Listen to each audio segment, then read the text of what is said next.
الحمد لله نحمده ونستعينه ونستغفره ونؤمن به ونتوكل عليه ونعوذ بالله من شرور أنفسنا ومن سيئات أعمالنا من يهده الله فلا مضل له ومن يضلله فلا هادي له ونشهد أن لا إله إلا الله وحده لا شريك له ونشهد أن سيدنا وحبيبنا ومولانا محمدا عبده ورسوله صلى الله تعالى عليه وعلى آله وصحبه وأزواجه وذريته وبارك وسلم تسليما كثيرا كثيرا.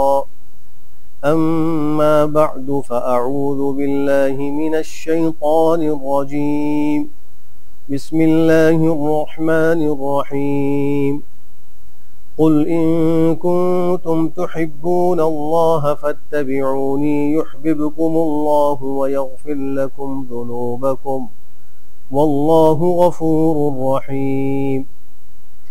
وعن ابن عباس رضي الله تعالى عنهما تزوج النبي صلى الله عليه وسلم ميمونة رضي الله عنها وهو محرم. صدق الله مولانا العظيم وصدق رسوله النبي الكريم ونحن على ذلك من الشاهدين والشاكرين والحمد لله رب العالمين.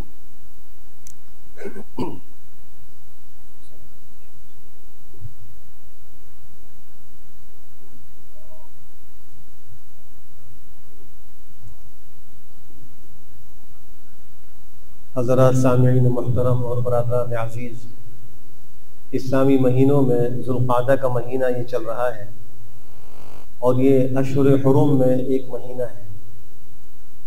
سال کے 12 مہینوں میں 4 مہینے حرمت والے کہلاتے ہیں اور ان میں ایک ذوالقعدہ ہے، دوسرا ذوالحجہ ہے، تیسرا محرم ہے اور چوتھا رجب ہے۔ اس مہینے کی خصوصیات میں ایک خصوصیت یہ بھی ہے کہ نبی کریم صلی اللہ علیہ وآلہ وسلم نے اس ماہ میں 2 ازواج مطہرات سے نکاح فرمایا۔ ان میں ایک حضرت زینب بنت جحش رضی اللہ تعالی عنہ ہے اور دوسری حضرت میمونہ بنت الحارث رضی اللہ تعالی عنہ ہے، دونوں ام المؤمنین ہیں۔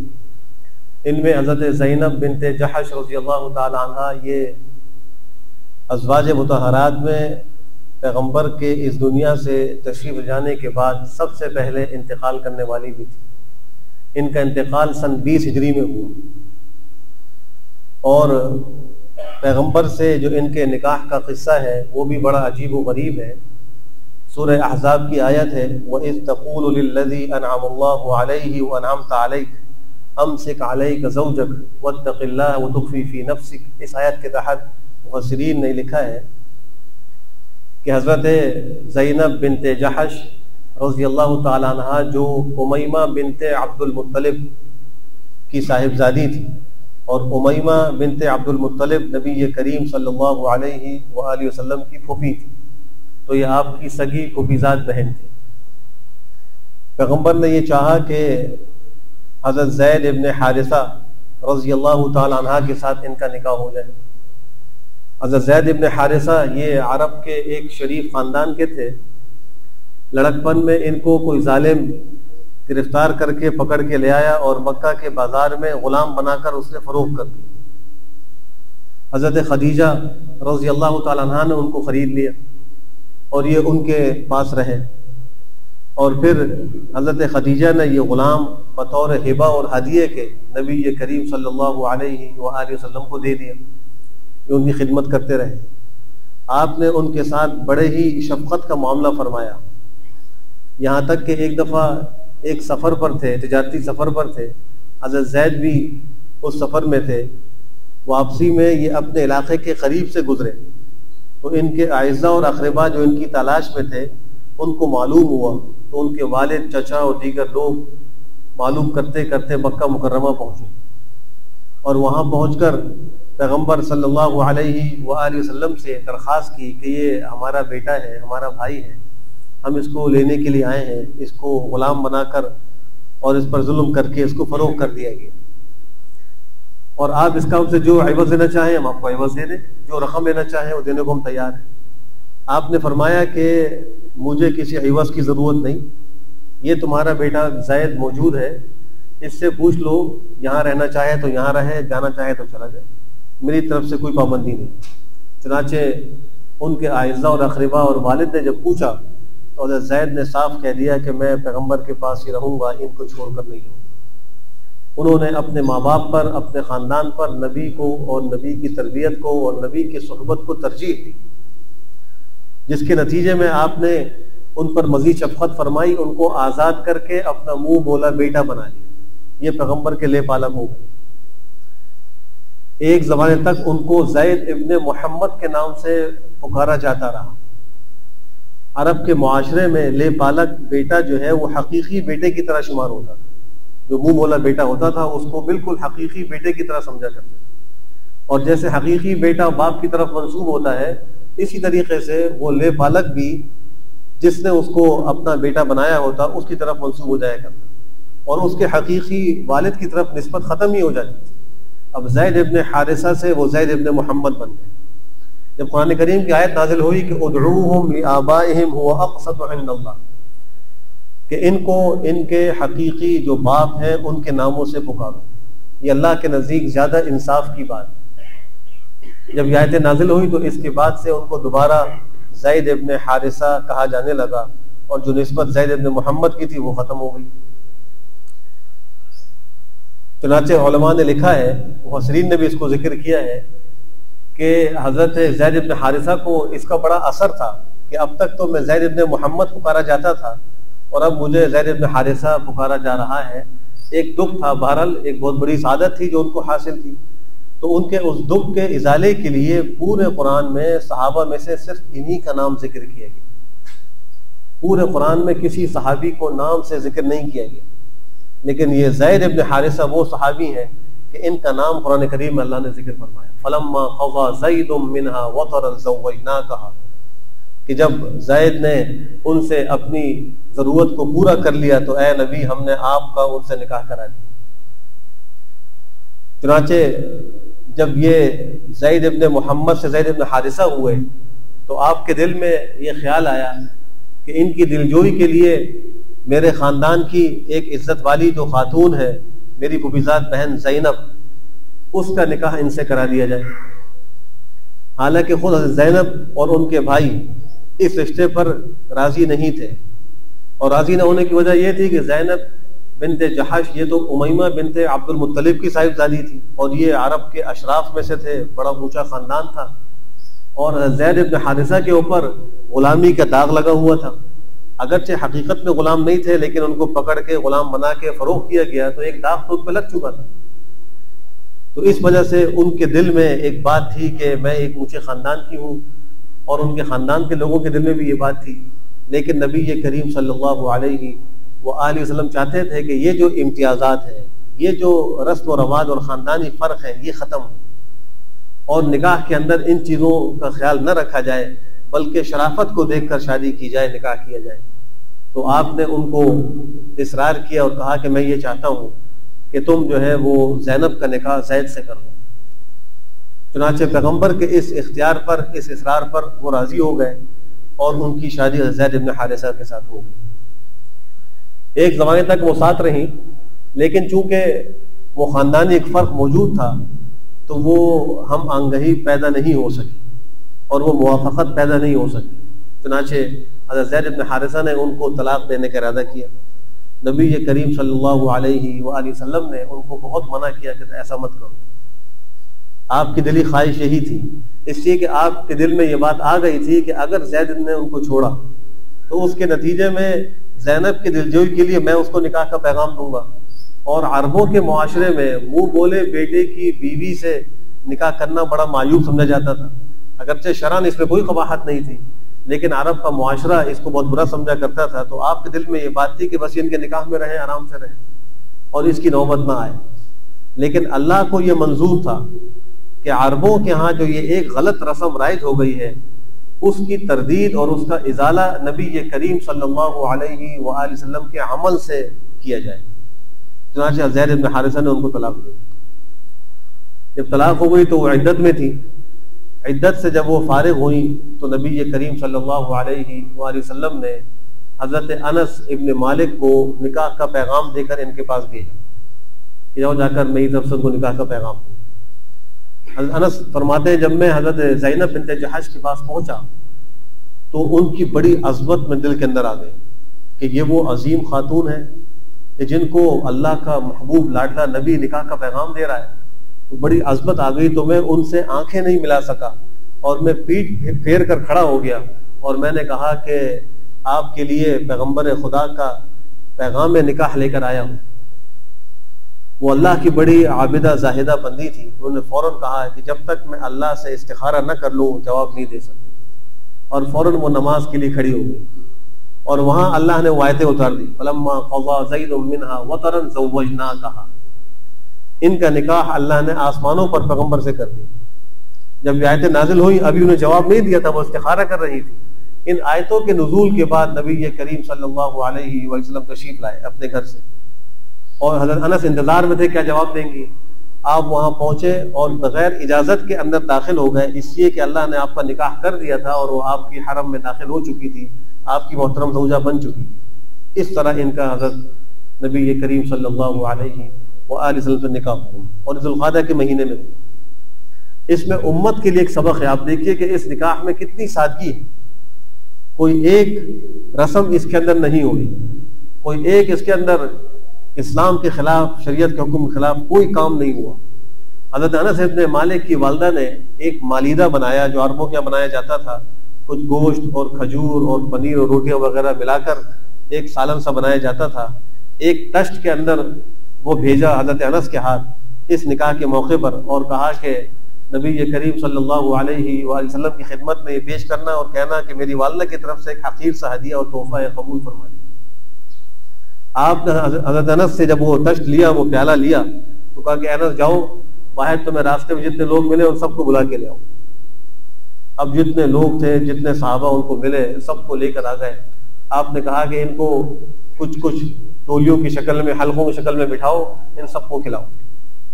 حضرت انس فرماتے ہیں کہ میں وہ تش لے کر ان حضرات کو کھلانے لگا، وہ سب کھا کے فارغ ہو گئے، لیکن مجھے فیصلہ کرنا مشکل ہو رہا تھا کہ جب میں یہ تش لے کر آیا تھا اس وقت اس میں کھانا زیادہ تھا یا ابھی اس میں کھانا زیادہ ہے۔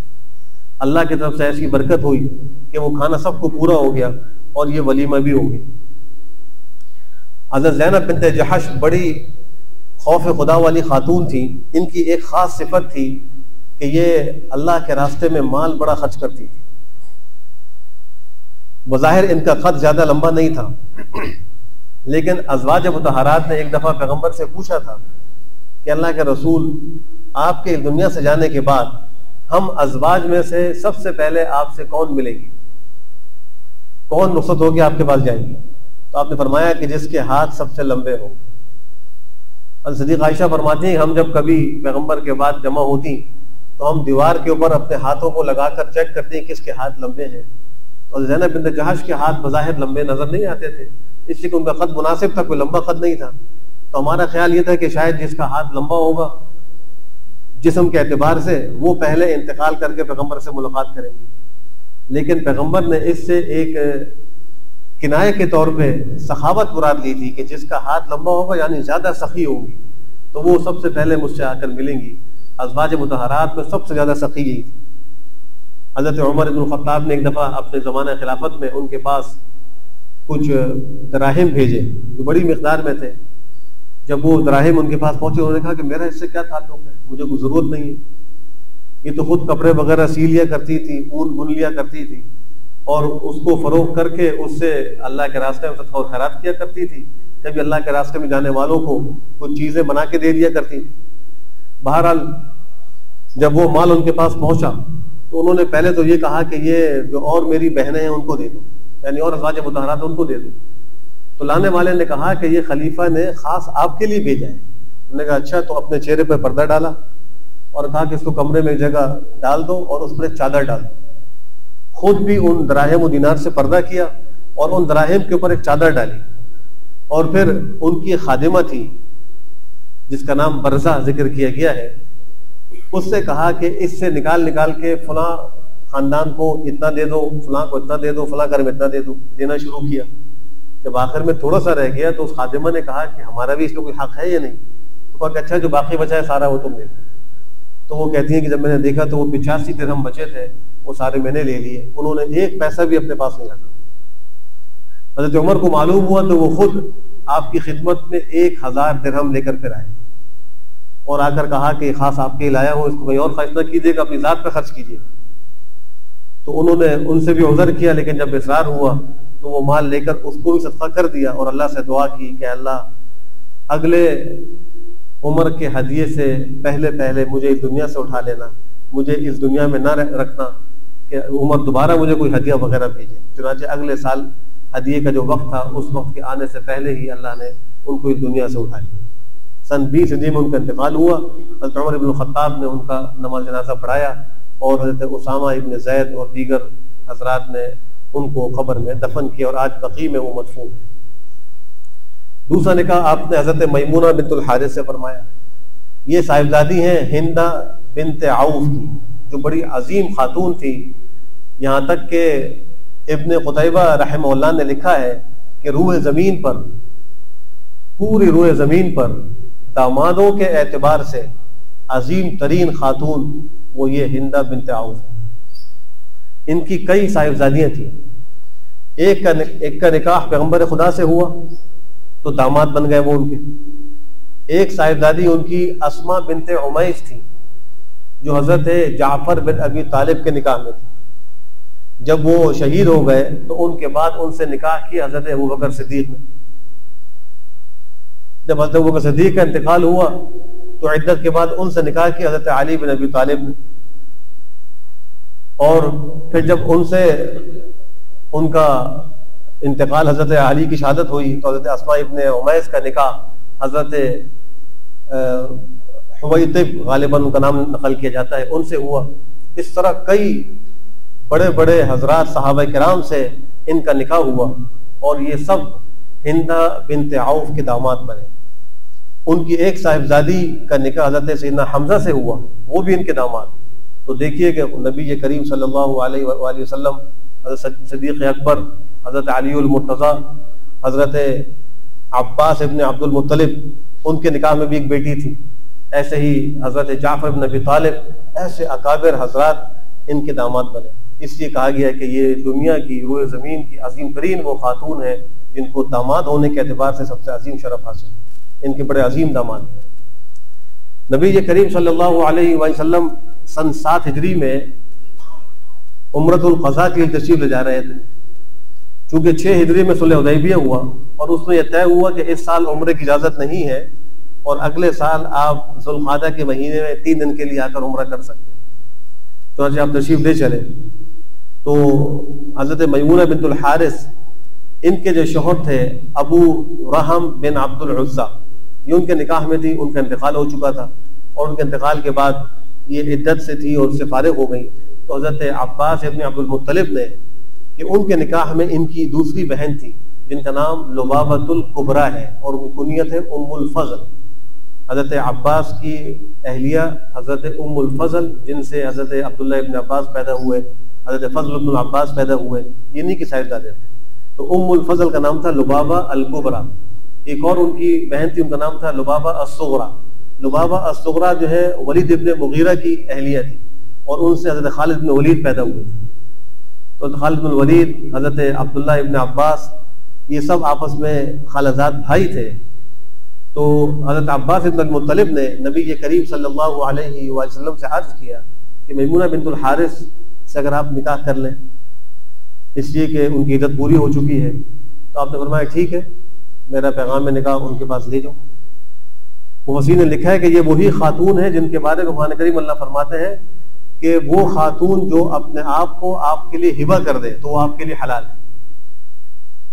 ان وہبت نفسہا، کہ اگر کوئی خاتون اپنے آپ کو آپ کے لیے ہبہ کر دے تو آپ کے لیے اس سے نکاح حلال ہے۔ انہوں نے بھی اپنے آپ کو پیغمبر کے لیے ہبہ کیا، اور پہلے اپنے نکاح کا ذمہ دار بنایا حضرت ام الفضل کو، پھر نکاح کا انہوں نے بنایا ذمہ دار حضرت عباس کو۔ حضرت عباس پیغام لے کر آئے کہ میں چاہتا ہوں کہ آپ میمونہ بنت الحارث سے نکاح کر لیں۔ آپ نے فرمایا ٹھیک ہے۔ آپ احرام میں تھے اور راستے میں تھے، مقام صرف، یہ مکہ مکرمہ سے پہلے مکہ اور مدینہ کی شاہراہ پر ایک مقام ہے، وہاں پر آپ کا ان سے نکاح ہوا اور آپ احرام کی حالت میں تھے۔ احرام کی حالت میں آپ کا نکاح ہوا۔ بخاری شریف کی روایت ہے جو میں نے خطبے میں تلاوت کی کہ نبی کریم صلی اللہ علیہ وآلہ وسلم نے حضرت میمونہ سے نکاح کی حالت احرام، رخصتی بعد میں ہوئی تھی۔ آپ نکاح کر کے تشریف لے گئے مکہ مکرمہ، آپ نے عمرہ فرمایا۔ عمرے کے بعد جب اس سے فارغ ہوئے، 3 دن پورے ہو چکے تھے، تو ایک قریشی سردار نے آ کر کہا کہ اب آپ کا یہاں کا جو معاہدے کا وقت تھا وہ پورا ہو چکا ہے، اب آپ یہاں باہر تشریف لے جائیں۔ آپ نے فرمایا کہ دیکھو میں نے میمونہ سے ابھی نکاح کیا ہے، میں چاہتا ہوں کہ میں یہاں ایک کھانا کروں اور اس میں مکہ کے سرداروں کو شریک کروں، ولیمے کی دعوت بھی ہو جائے گی، آپ کو کھانا بھی کھلا دوں گا، اور پھر میں یہیں سے جو ہے وہ ان کو لے کے چلا جاؤں۔ ان لوگوں نے صاف کہا کہ ہمیں آپ کے کھانے کی ضرورت نہیں۔ ایک روایت میں کہا سعد بن عبادہ آپ کے ساتھ تھے، ان کو بڑا غصہ آیا، وہ سردار تھے انصار کے، انہوں نے کہا کہ یہ مکہ نہ تمہارے باپ کی ملکیت ہے نہ تمہاری ماں اس کی مالک ہے، ہم تمہاری بات نہیں مان سکتے۔ لیکن نبی کریم صلی اللہ علیہ وآلہ وسلم نے ان کو خاموش کرایا اور کہا کہ نہیں، ہم معاہدے کی پابندی کریں گے، ہمارے معاہدے میں یہی تھا کہ ہم یہاں 3 دن قیام کریں گے، اب اگر وہ اجازت نہیں دے رہے تو ہم واپس چلے جاتے ہیں۔ آپ واپس تشریف لائے اور اسی صرف کے مقام پر جہاں نکاح ہوا تھا آپ نے رسم عروسی ادا کی اور پھر وہاں سے آپ واپس تشریف لے گئے۔ حضرت میمونہ بنت الحارث کا انتقال 50 ہجری کے بعد ہوا ہے اور انہوں نے ایک طویل زمانہ پایا، لمبی عمر پائی تھی۔ یہ 2 نکاح پیغمبر نے اسی ذوالقعدہ کے مہینے میں فرمائے اور دونوں کے اندر ہم سادگی کو دیکھ سکتے ہیں۔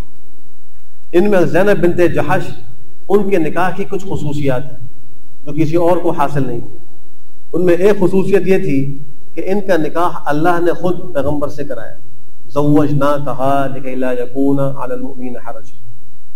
دوسرا یہ کہ ان کا نکاح آسمانوں پر ہوا، باقی ازواج کا نکاح زمین پر ہوا۔ اور ایک خصوصیت یہ ہے کہ ان کے نکاح کے موقع پر پردے کی آیات نازل ہوئی، اس سے پہلے پردے کا حکم نہیں تھا، پھر پردے کا حکم انہی کے نکاح کے موقع پر آیا اور حکم ہوا کہ وَاسْأَلُوهُنَّ مِنْ وَرَاءِ حِجَابٍ، کہ اگر تم کو ان ازواج مطہرات سے کوئی مسئلہ معلوم کرنا ہو، کوئی سوال کرنا ہو تو تم پردے کے پیچھے سے کرنا، بغیر پردے کے نہیں کرنا۔ اس میں بھی خواتین کی سبق ہے کہ وہ پردے کے اس حکم پر عمل کریں۔ یہ امہات المومنین کا طریقہ رہا ہے، یہ اسلام کا حکم ہے، اس میں کوتاہی نہ کریں۔ کل ان کو کس منہ سے ہم ان سے ملاقات کریں گے، کیسے سامنا کریں گے، وہ خواتین کیسے ان سے ملیں گی جو بے پردہ آج وقت گزار رہی ہیں۔ اس لیے ان کو چاہیے کہ پردے کا خوب اہتمام کریں، اس گناہ سے توبہ کریں۔ یہ گناہ بھی ایک ایسا گناہ اب ہو چکا ہے معاشرے میں کہ بہت سے لوگ اس وقت گناہ ہی نہیں سمجھتے، ان کے ہاں بے پردگی کوئی مسئلہ ہی نہیں ہے، حالانکہ اس بے پردگی کی وجہ سے جتنے فتنے، جتنے فسادات ہو رہے ہیں وہ ہم اور آپ سب جانتے ہیں۔ اللہ ہم سب کی حفاظت فرمائے۔ تیسری بات یہ عرض کرنی ہے کہ یہ گرمیوں کا موسم چل رہا ہے اور گرمی کی شدت کے موقع پر بھی شریعت کی اور اسلام کی کچھ رہنمائیاں ہیں، کچھ ہدایات ہیں، ہمیں ان پہ عمل کرنے کی ضرورت ہے۔ ان میں ایک تو یہ ہے کہ گرمی سے بچاؤ کا اہتمام کرنا چاہیے، بلا ضرورت گرمی میں نہیں نکلنا چاہیے۔ حدیث شریف میں نبی کریم صلی اللہ علیہ وآلہ وسلم نے لوگوں کو گرمی میں اور دھوپ میں بیٹھنے سے منع فرمایا، اور ایسے ہی ایک روایت میں آپ نے منع فرمایا کہ انسان اس طرح بیٹھے کہ اس کا آدھا جسم سائے میں ہو، آدھا دھوپ میں ہو، اس سے بھی آپ نے منع فرمایا۔ اگر ضرورت ہے تو پورے سائے میں آ جائے، کام کاج کر رہا ہے تو پورے جو ہے وہ دھوپ میں کام کر لے، لیکن آدھا سائے میں آدھے دھوپ میں ایسے نہ رہے، اور اطباء نے اس کو صحت کے لیے مضر قرار دیا۔ ایسے ہی